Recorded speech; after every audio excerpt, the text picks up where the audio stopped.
നമസ്കാരം. തൃശ്ശൂർ പൂരത്തിൻ്റെ രാഷ്ട്രീയം എന്ന വിഷയമാണ് ഇന്നിവിടെ ചർച്ച ചെയ്യുന്നത്. ഈ ചാനൽ ഇനിയും സബ്സ്ക്രൈബ് ചെയ്യാത്തവർ ദയവായി സബ്സ്ക്രൈബ് ചെയ്യുക. നിങ്ങളുടെ അഭിപ്രായങ്ങളും നിർദ്ദേശങ്ങളും കമൻറ്റ് ബോക്സിൽ രേഖപ്പെടുത്തുക. ഈ വീഡിയോ ഷെയർ ചെയ്യുക. മേടമാസത്തിലെ പൂരം നാളിൽ എല്ലാ വർഷവും വളരെ ഭംഗിയായി ആഘോഷിക്കുന്ന ഒരു ആചാരമോ ആഘോഷമോ ഒക്കെയാണ് തൃശ്ശൂർ പൂരം. ഏതാണ്ട് 10 ലക്ഷത്തിന് മുകളിൽ ജനങ്ങൾ പൂരപ്രേമികളായി വടക്കനാഥ ക്ഷേത്രത്തിൽ എത്താറുണ്ട് എന്നാണ് കണക്കുകൾ. രാമവർമ്മ കുഞ്ഞിപ്പിള്ള തമ്പുരാൻ അഥവാ രാമവർമ്മ 9-ാമൻ എന്നറിയപ്പെടുന്ന ശക്തൻ തമ്പുരാൻ കൊച്ചി രാജ്യത്തിൻ്റെ ഭരണാധികാരിയായിരുന്ന അദ്ദേഹം തൃശ്ശൂർ നഗരത്തിൻ്റെ ആർക്കിടെക്റ്റ് എന്നും അറിയപ്പെടുന്നു. തൃശ്ശൂരിലെ വടക്കേച്ചിറ കൊട്ടാരത്തിലാണ് അദ്ദേഹം താമസിച്ചിരുന്നത്. 18-ാം നൂറ്റാണ്ടിൻ്റെ 2-ാം പകുതിയിൽ അദ്ദേഹം കൊച്ചി രാജ്യം ഭരിച്ചിരുന്ന കാലഘട്ടത്തിലാണ് തൃശ്ശൂർ പൂരം ആരംഭിക്കുന്നത്.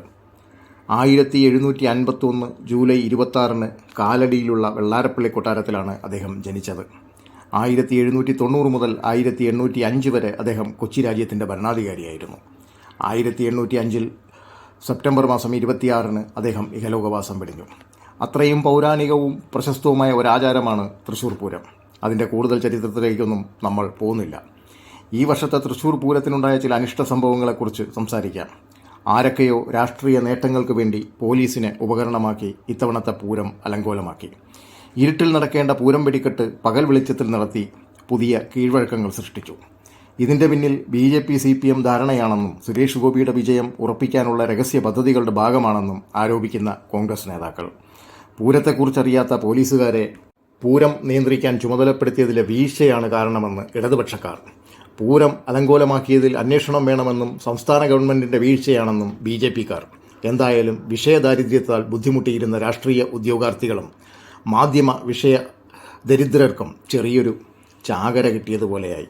അന്വേഷണം നടത്താൻ ഉത്തരവിട്ടും പോലീസ് കമ്മീഷണറെയും അസിസ്റ്റന്റ് കമ്മീഷണറെയും സ്ഥലം മാറ്റിയും മുഖം രക്ഷിക്കാൻ സർക്കാരിൻ്റെ പാഴ്ശ്രമം.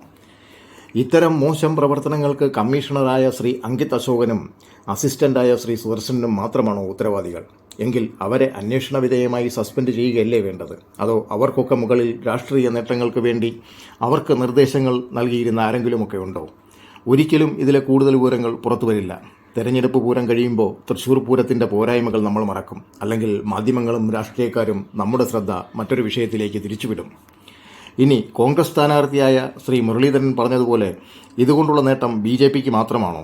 എന്തുകൊണ്ട് കോൺഗ്രസിന് രാഷ്ട്രീയ നേട്ടമുണ്ടായിക്കൂടാ?